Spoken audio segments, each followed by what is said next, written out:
दर्शकों, Punjab plus channel पे आपका स्वागत है। आज हम आए हैं डॉक्टर गजेंद्र सिंह शेखावत, एक ऐसा नाम जिन्होंने बठिंडा में आकर क्रिएशंस की हैं और यहाँ MRI, CT स्कैन और इतनी मेहनत की है इस एरिया में और इतने सब्सिडी रेट के ऊपर।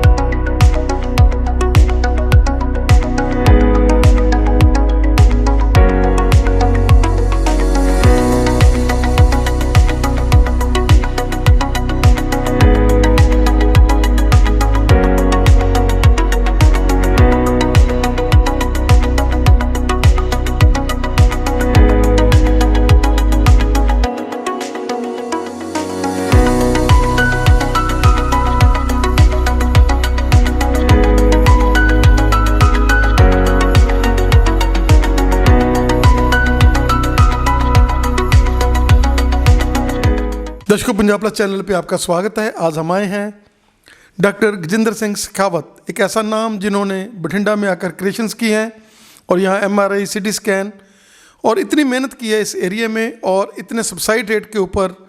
आज on the eve of world cancer day हम लोग डॉक्टर साहब का स्वागत करते हैं। उन्होंने हमें समय दिया। डॉक्टर साहब, स्वागत है आपका हमारे स्पेशल शो में। जी नमस्ते। आप सभी देखने वालों का भी बहुत बहुत स्वागत है।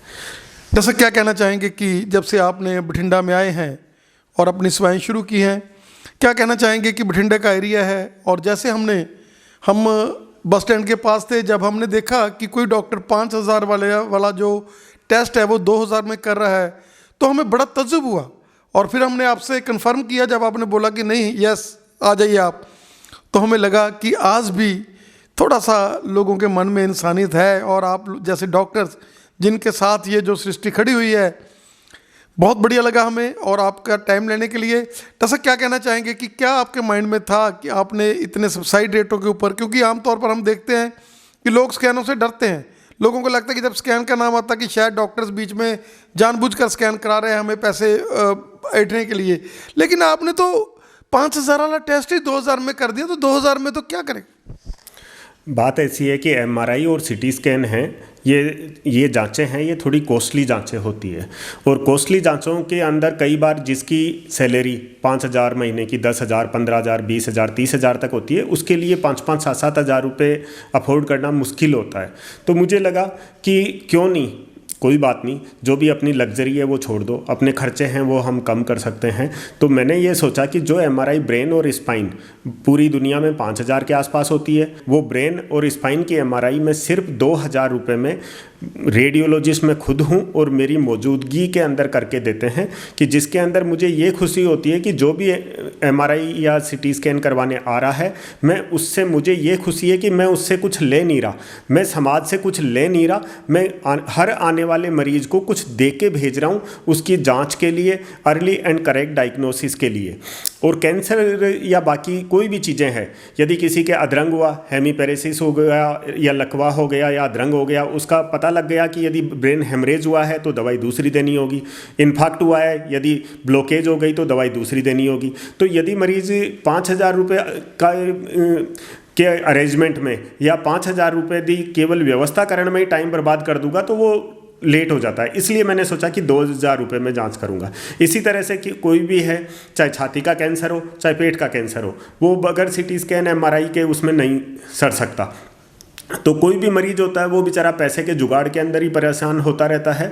तो इसलिए मैंने ये सोचा कि कोई बात नहीं, चाहे CT स्कैन पेट का हो जो पूरी दुनिया 5,500 6,000 रुपये तक करती है, मैं 3,500 रुपये में करके देता हूँ। जो छाती का CT स्कैन है या 4 CT चेस्ट है, पूरी दुनिया 3,500 रुपये या उससे ज़्यादा करते हैं, मैं 2,000 में करके दे रहा हूँ। सर का CT स्कैन है, पूरी दुनिया चाहे ट्रॉमा हो जाए या लग जाए या कोई भी चीज़ हो जाए तो भी 2,000 रुपये से ऊपर करके देते हैं। मैं प्राइवेट में मेरी प्रजेंस के अंदर, रेडियोलॉजिस्ट की प्रजेंस में 1,000 रुपये में करके देता हूँ।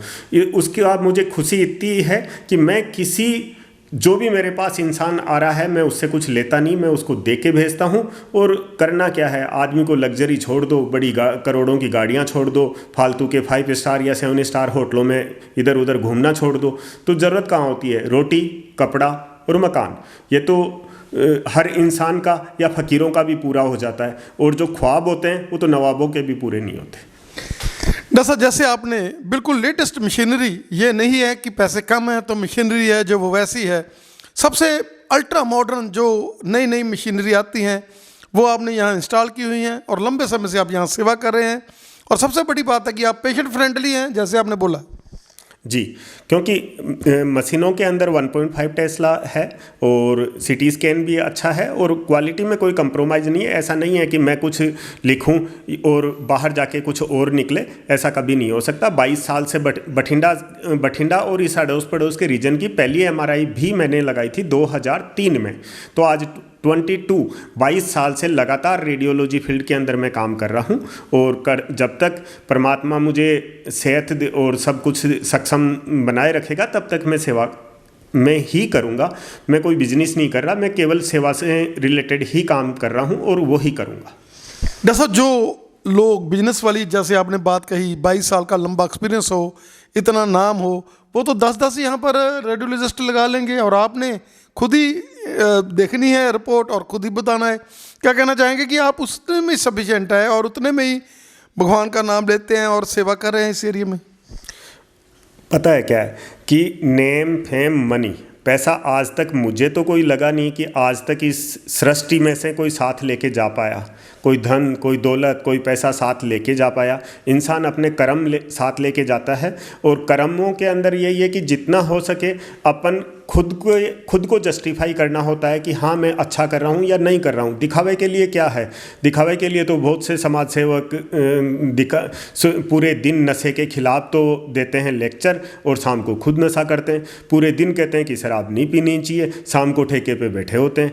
पूरे दिन कहते हैं कि ये काम गलत नहीं करना चाहिए, पूरे दिन उपदेश देते हैं और शाम को खुद करते हैं। तो इसलिए मतलब आदमी अपने प्रति, खुद की आत्मा के प्रति क्लियर और आंसरेबल होना चाहिए। बाकी दिखावे में तो सृष्टि है ही, पता ही है। जैसे क्या कहना चाहेंगे कि पहले जब से लोग कहते थे कि आपको अपना एक एक्सरे करा लेना चाहिए, आपको दांतों की जांच करा लेनी चाहिए, आजकल जैसे प्रेजेंट सिनेरियो है जिसमें कैंसर जैसी भयंकर बीमारी हैं और हम देखते हैं कि लिवर में सिस्ट बना हुआ है, किडनी में सिस्ट पड़े हुए हैं, प्रॉब्लम्स बढ़ रही हैं, स्टोन्स बन रहे हैं। क्या कहना चाहेंगे कि आज एक रुष्ट पुष्ट बंदे को भी 40 साल में एक स्कैन भी जरूर कराना चाहिए? आपने बात की, आज वर्ल्ड कैंसर डे भी है, तो वर्ल्ड कैंसर डे के बारे में मैं आपको एक चीज़ और बताना चाहता हूँ कि ये तो सबको पता है कि जर्दा खाने से मुंह का कैंसर बनता है, बीड़ी सिगरेट पीने से छाती का होता है, ठीक है, और शराब पीने से लीवर का कैंसर भी बन सकता है, ये तो सबको पता है। लेकिन बहुत सी ऐसी चीज़ें हैं जो हमारे को जानबूझ सबको नहीं पता होती। जैसे सबसे बुरी बीमारी है, सबसे बुरी चीज़ है प्लास्टिक के अंदर मैं कई बार लोगों को देखता हूँ कि प्लास्टिक की प्लेट के अंदर, प्लास्टिक की कोली के अंदर वो खाना खा रहे होते हैं या प्लास्टिक के बर्तनों में चाय भी पी रहे होते हैं। तो प्लास्टिक के बर्तन के अंदर कोई भी गर्म चीज़ जाती है तो वो प्लास्टिक के उसके जो माइक्रो कण हैं वो उससे निकलते हैं और ये सबसे बड़ा कारण है। दूसरी चीज़ें, जहाँ भी आप जाओ, किसी की भी टेबल पे जाके देखोगे तो सॉस या ऐसी चीज़ें पड़ी होगी, जैम की, जो 4 महीने 6 महीने चलती है। खाने की चीज़ जो भी महीने, 2 महीने, 3 महीने, 4 महीने, 6 महीने चलती है, उसके अंदर प्रिजर्वेटिव डले हुए होते हैं और प्रिजर्वेटिव भी एक कैंसर का कारण बनते हैं। तीसरी चीज़, जो रूम्स के अंदर परफ्यूम यूज़ करते हैं या रूम फ्रेशनर यूज़ करते हैं, वो भी ज़्यादा करने से कैंसर बनता है। चौथी चीज़ है औरतों के लिए, जैसे कोई भी फीमेल होती है, सबसे ज़्यादा कैंसर होता है ब्रेस्ट कैंसर। ब्रेस्ट कैंसर में भी यह है कि अर्ली डिटेक्शन हो गया स्टेज 1 पे तो इलाज हो जाएगा। जैसे सेल्फ एग्जामिनेशन है, कोई भी यदि फीमेल है तो वो ब्रेस्ट के अंदर करीब 5-10 दिनों से खुद यदि देख लेंगे तो वो सबसे अर्ली डिटेक्शन हो जाएगा। तो इसी तरह से यदि मेल है तो उनके अंदर लंग का कैंसर या प्रोस्टेट का होगा तो अबव 50 साल बाद में PSA मेल में करवा लेना चाहिए। तो यदि कैंसर के लिए भी है, आज वर्ल्ड कैंसर डे है, तो अर्ली डायग्नोसिस हो गया तो इलाज हो जाएगा। यदि 4th स्टेज के अंदर बीमारी बढ़ गई फिर क्या इलाज होएगा, फिर तो मुश्किल ही है। दर्शकों, हम बने हुए हैं डॉक्टर गजानन सिंह शेखावत जी के साथ, जिन्होंने हमें समय दिया। डॉक्टर साहब ने बहुत ज़्यादा हमें कीमती बातें आपको बताई है, प्लास्टिक की बातें बताई है। आप डॉक्टर साहब क्या कहना चाहेंगे कि अगर जैसे आपने बताया कि फर्स्ट स्टेज में अगर पेशेंट आ जाता है, डिटेक्शन हो जाती है, तो वो क्यूरेबल है, और उसमें हिंदुस्तान में भी अब हर तरह की ऐसी चीज़ें आ गई कि आप उससे बच सकते हैं। बिल्कुल बच सकते हैं। अर्ली और करेक्ट डायग्नोसिस हो जाए तो अर्ली एंड करेक्ट ट्रीटमेंट हो सकता है। और उसके लिए भी मैं आपके माध्यम से एक चीज़ और कहना चाहूँगा कि आजकल इलाज के लिए किसी के कैंसर हो गया, कैंसर का नाम सुनते ही ऐसा लगता है कि किसी भी इंसान का आसमान से हाथ छूट के ज़मीन के ऊपर गिर गया वो पूरा घर मुश्किल में आ जाता है। कईयों को ज़मीन बेचनी पड़ती है, कईयों को गहना बेचना पड़ता है, कईयों के बच्चों की पढ़ाई छूट जाती है, कईयों की बेटे बेटियों की शादी रुक जाती है। तो मैं आपके माध्यम से ये कहना चाहूँगा कि चाहे भारत सरकार हो चाहे पंजाब सरकार हो, उनकी एक ये आयुष्मान कार्ड की स्कीम है, वो बहुत अच्छी स्कीम है कि जिसके अंदर 5 लाख रुपए का एक परिवार को, एक इंसान को ट्रीटमेंट यदि कोई बीमारी हो गई तो उसको मिलता है। फिर अगले साल यदि और ज़रूरत पड़ गई तो और मिल जाएगा। तो जो भी एलिजिबल लोग हैं उनको आयुष्मान का कार्ड हर हाल में बनवाने की कोशिश करनी चाहिए। डॉक्टर साहब, you are an institution, you have long data. हमें समय देने के लिए धन्यवाद। दर्शकों, भगवान ना करे कि आप किसी बीमारी से ग्रस्त हों या आपको इन टेस्टों की ज़रूरत पड़े। अगर आप बिल्कुल हेल्दी हैं तो भी आप कोशिश करें, अगर आपकी एज 40, 45, 50 है तो आप कोशिश करें एक बार अपने पेट का स्कैन जो है ज़रूर करा लें। और इन चीज़ों के साथ आप लोग आने वाली बीमारी से, वो जो दस्तक दे रही है, उससे बच सकते हैं। अभी हम सारा हॉस्पिटल भी दिखाएंगे डॉक्टर साहब ने, तो कभी मेरा ख्याल है ज़िंदगी में पहली बार होगा कि हम डॉक्टर गिजावंत जी को अपने साथ लाए हैं, बातचीत कर रहे हैं। डॉक्टर साहब का हमें समय देने के लिए बहुत बहुत धन्यवाद। थैंक यू, सभी का बहुत बहुत धन्यवाद।